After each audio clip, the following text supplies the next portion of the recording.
Hello and welcome to my channel on human design. Well, we have a nice range of questions today, and I'm going to go straight into it with a question from Ingerlin.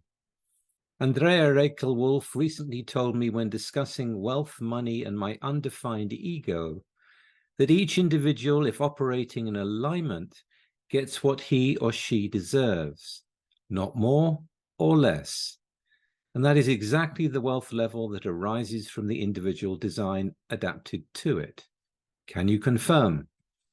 Heartfelt greetings from Bavaria. Last time I was in Bavaria, I just noticed how incredibly pure it was. Amazing place. So thank you for the question. Andrea enjoys putting out enigmas for people to work out. And so I want to define a few terms in giving you my answer to this. The first thing is that the open will is basically not there to prove itself. It's there to find its own worth, not to find its worth in competition with others, trying to be the best, not trying to be more than oneself, but just to be oneself and finding worth in what it is that you do, in how you do take part in your life. So from that sense, you do get what you deserve. If someone says to you, well, look, here's a job, we're going to pay you that much, and you go, oh, okay, thank you. I thought it would be more, but okay. And a fixed will goes up and then goes, no way am I going to go do anything for you for that much. You've got to give me more, otherwise I'm out of here. They have their own sense of what they're worth having a fixed will. Those of us, that's 65% of the population, don't have our own sense of self-worth, especially when it comes to trying to measure it financially. We really are not very good at that. We don't really know what we're worth at a financial level. But you get what you deserve. If you're correct, then you will, if you're a generator, then you will respond to going to that or not. It's like, what is your sense of your own self-worth? You don't have a fixed sense locked into you, but you get to know what you're worth through the way that you are and what is worthwhile to you. So in that sense, she's right. Regarding the wealth level that comes from each chart, that's a difficult thing to measure. I mean, wealth can come from so many different ways. Some people it's who they know as a fourth line. For others, it's like, just good fortune. They bump into someone that is opening a door for them. For others, it's through diligent hard work and their love of what they do. So that's a difficult thing to measure. I don't know if I would put a wealth level on any one design. I mean, for those of you who don't have a third line in your profile, it's really not about the money so much. It's more about the life itself. So I don't know how you would measure a wealth level from any particular chart. If you are an artist and you love your art and you're creating something, beautiful and unique, then it's like in the art world, who's going to, what is the price of that? We don't know. Depends if they love it. Depends how they're moved by it. Depends how new it is, perhaps. So that's a difficult one to measure. So I suspect her answer was really more about, have you discovered your self-worth? Have you discovered what you're worth as a human being?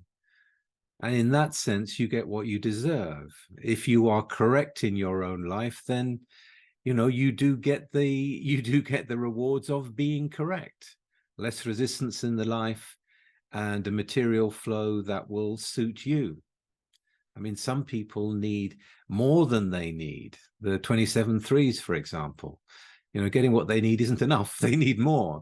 So from that point of view, we can say, well, if they've got that in the chart, then they operating correctly, they will bring in more than they actually need.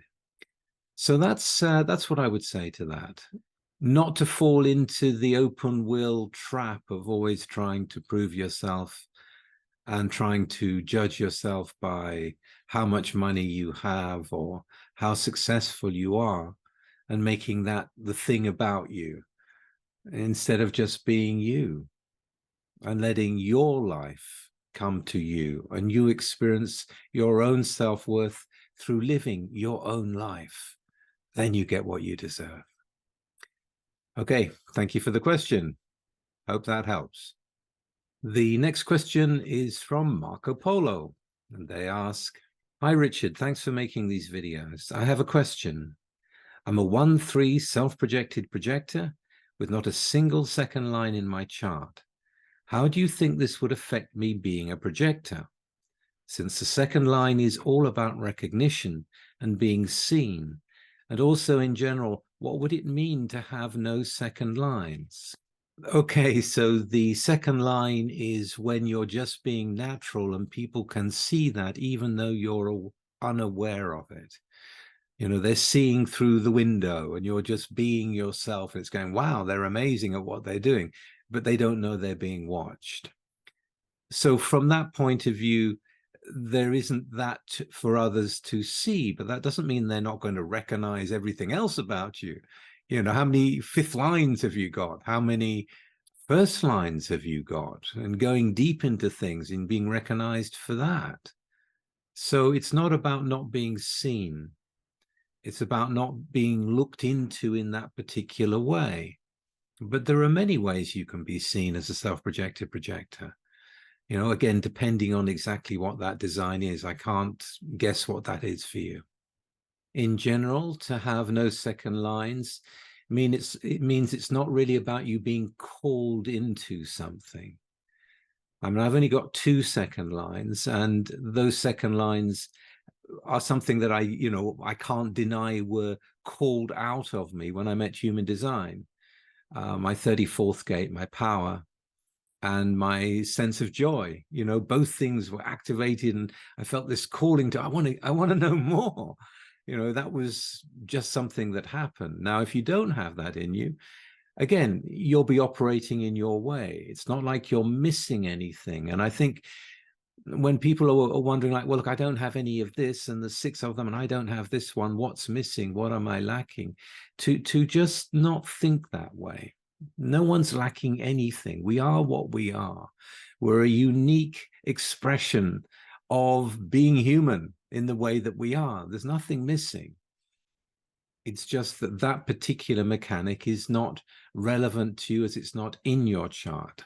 Being called isn't something that would be part of your movement in life. That's all. And sometimes, I've mentioned before, when we are missing a line, that can become a great fascination to us. So again, ask yourself, are you drawn to the natural? Are you drawn to the themes of play? Are you drawn to the themes of getting things out there simply? Don't let yourself be driven to try to get what isn't in you. That's really what I want to say to you. You are what you are. I am what I am. That's the way it is. I mean, that's what we have to embrace, who we are, and live that. Don't worry about what's not there.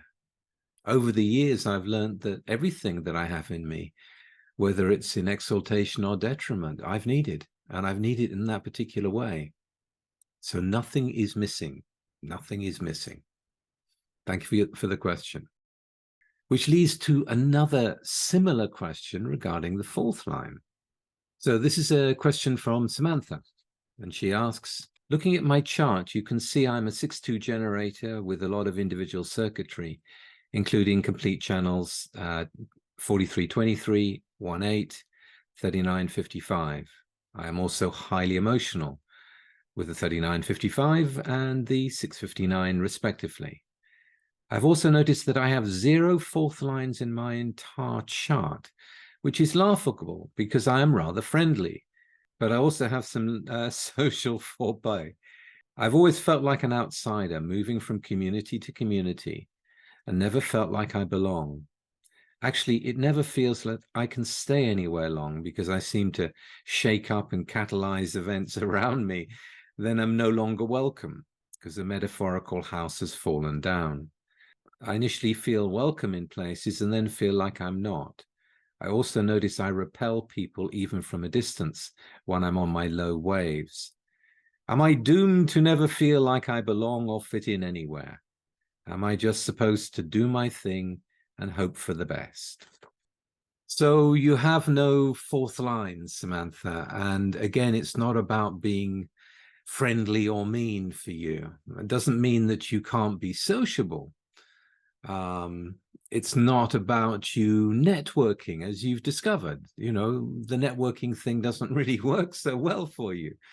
But at the same time, when you're high on your wave, you know, you can be the life and soul of the party. You know, you have this individual expression through the 1/8, you know, your own quirky side.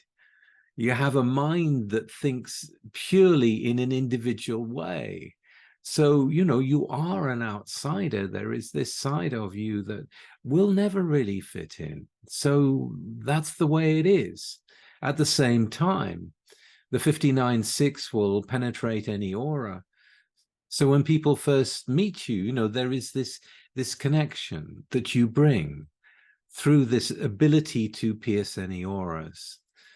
But does it last? Well, you know yourself being so strongly individual that you must live with a pulse that can be very extreme. And when you're down in your wave, it's not only down in your wave, you've also got the gate of the fighter, the gate of opposition, 4 times in the chart. You know, and the 3955 with that especially can be really quite scary for people. So yeah, they probably will avoid you as you're discovering. My advice would be don't go out at those times and avoid people, you know, and go through your own process with that. It's not something to necessarily bring to others. And in terms of not really being able to belong, I mean, I don't really belong anywhere either, but that's not our journey to have to belong or even to want to belong. You know, if you belong to something, then you're going to have to obey the laws of that group the way that they are, and you're not going to want to do that. So it's not like you're missing anything. You can take part when you're in the mood. You can avoid them when you're not in the mood. You can be steadfast in your movement of living your own life in your own way. You can live within your own bubble as the 6-2, you know, doing what really turns you on, you know, committing to the right things for you and expanding through that process. And besides, it rather suits you to move about, to travel. There is that also in the chart. You know, so change is something that can be an expansive and rewarding experience for you, and the accumulation of the wisdom that comes through that. So again, don't think there's anything missing.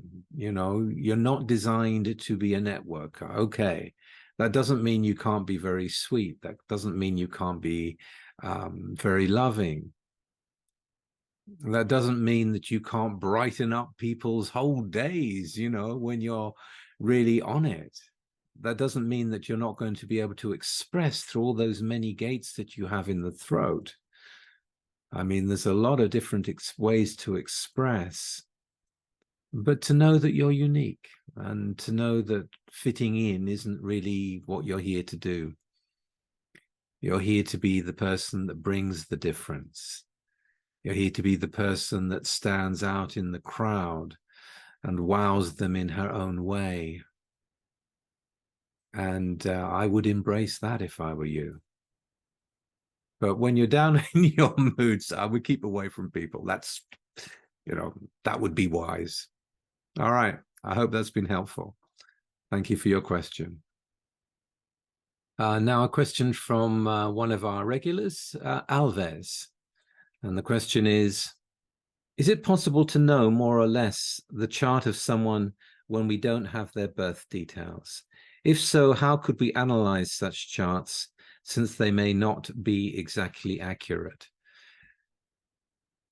Alves, this is, you know, this is dangerous. If you don't have someone's birth chart, then how the hell are you going to analyze their birth chart? If you're going to guess and you've got a 24-hour period, you know they're born on the day, but you don't know the time, I mean, there are 3 different profile changes usually that happen in every day. It's possible you can pick them out if you've been in human design for long enough. But, you know, there could be a gate change, a line change. It's not for me to say, yes, you can go ahead and analyze someone's chart if you don't know their chart. No, you can only guess. You can point out some generalities. It depends how long you've really been watching and dealing with people whose birth chart you do know to what you can see. And of course, you know, I'm pretty good at that, but I would never try to analyze someone's chart without knowing their chart itself. I just don't think it's anywhere to play around in that. You know, I want to give people the accurate information, and what you're proposing, I don't like, basically. I don't think that's a wise move. You don't want to tell someone something that is not true for them. That's not what human design is about. If you don't know their time and you can't find it through working through some of the advanced information underneath, and that would come from a dialogue and through trial and error with them. And if you don't know enough to be able to do that, or are confident enough in that, the best way is to find a Vedic astrologer who specializes in birth time rectification and get them to do it, because they have a more detailed way of being able to pinpoint the time than we do in human design. So I would bring them in if I didn't know. I would not guess about someone else's chart. I wouldn't do that to them.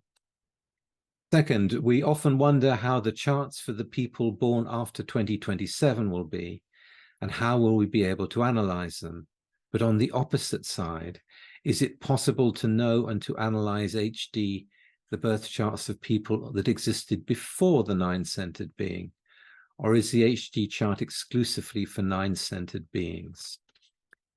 Well, Ra said many times that trying to analyze a chart before 1781, you know, you're dealing with a 7-centered movement, and therefore it's not really that relevant. So human design is really for the 9-centered model. I mean, you can have a look and see what you find. But I mean, how can you ever confirm it? I mean, they're long dead. You know, it's just, I don't quite know where you would go with that. After 2027, then yes, you can still do the charts for people. Human design isn't going to die in February 2027. No, it's going to keep on going, because the raves themselves are going to be 9-centered. You know, we are in a 9-centered form as a human being, but we don't, you know, we don't quite know how to use the form. We're a transitionary species, for heaven's sake. You know, the raves, it'll be the form for them. And I'll say something more about that in a minute when we look at another question. So yes, you can use human design for those born after 2027. However, if they're raves, because they're raves and because they're not human as such, you know, you're not going to be seeing the same behavioral traits, because they are very different in that sense. They're very internal, but you know that. Okay, so let me circle back on that in the next question, but thank you for the questions you've asked. I hope that's been helpful. This is a question from another regular, Waking the World, and she asks, having watched the lecture Dr. Andrea Reke Wolf gave on Ibiza last year, I have a zillion questions regarding the imminent rave invasion. Many issues she raised I could not post to this platform. Will all births after 2027 be these rave children? And does this apply to those conceived in 2026? I know you said their presence would be obvious after this time. No, Ra said very clearly that there would be the raves coming in greater and greater numbers, but there would still be human births taking place for some time. I mean, just because we have a kind of a start date for the emergence of the true raves doesn't mean they're going to immediately take over all birth. So no, there will be humans being born at the same time. What about those who have eggs, embryos currently frozen, who give birth in the years after 2027? Well, they're probably going to be human. You know, if there are two humans coming together, they're probably going to be human. So don't worry about that. Should I tell my youngest daughter to hurry up and get pregnant with number 2 before next Easter? She is so enjoying the physical contact, breastfeeding, and mothering she is experiencing with her 14-week-old daughter and my granddaughter. What can I say? It sounds like she's got enough on her plate at the moment. Certain things need to be in place for a rave child to be born. And one of them, for example, is one of the partners needs to have the 360 in the design. I've also been thinking more about the emergence of the rave, and especially with the telepathy tapes that have come out with the amazing children that are still human, and yet they're not tied to the human body in the way that most of us are, in that they are non-speakers or rarely speak. They may make noises, perhaps. Some of them can type on a keypad. Now, in looking into that information, they are able to meet together in a place they call the Hill. You know, there is a lot of telepathy and many other things that they're displaying. And I think because they are also still human, and therefore they do have an interest in the evolution of humanity, they are giving us a sign of, you know, what some of the raves will be able to do, or where the raves are going. But it's still a very different thing, because the raves themselves are designed to be a group mind primarily, and the individuality that we associate with being human is not going to be something they're going to prize or want in any way. In a way, they're born when they come together. But it gives us some idea of what they will be capable of. And we already know that they are the next evolutionary shift from humans. And if you look into the telepathy tapes, you'll begin to see that it's not something that as human beings we can't reach to from what we're being told by the autists. But, you know, we have to do our work. We have to, as they say, we have to stop speaking and listen more and observe and serve. And in this speedy world out there with all the distractions, a lot of humans are just getting lost in all the confusion. So there is an evolutionary potential within humans that can reach to a much higher level, and in the distant past, and with some individuals at this time also, you see evidence of it. So as far as I'm concerned, the journey continues, and it continues to expand. I have always been interested in human potential, and to even be able to define, you know, the limits of what it is to be human, I don't think we have enough information yet. The more I think about it, the more we see the intervention of the pharmaceutical industry in all the jabs they're giving to children, very young babies, and that is causing, it appears to be causing a lot of the autism that's coming. The rise in autism has been immense. Now, there are efforts in America to begin to cut that back, and I think you'll see less autism if they're successful. But in my view at the moment anyway, it does perhaps open a bit of a window into how it is that the raves are going to come into the world.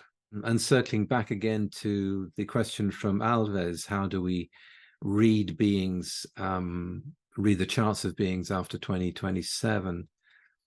When it comes to the raves, you know, if you know the time of birth, you will be able to know the characteristics of that particular being. But again, they're not going to want to be a single independent being. Their whole existence is to be part of the group mind and part of more. And remember, they're not human. And remember, they're not interested in humanity. They have their own work to do. They are a different species, and I think it's important to remember that, and to treat them with love and to help them as the next evolutionary step. I mean, that's what I hope will happen. That would be perhaps the highest way that we can serve the evolutionary shift that nothing can stop. Okay, that's all I'm going to be doing for today. I hope you've enjoyed it. And if you have, please like, share, and subscribe. And I'll be back again next week with something completely different. Thank you. Bye for now.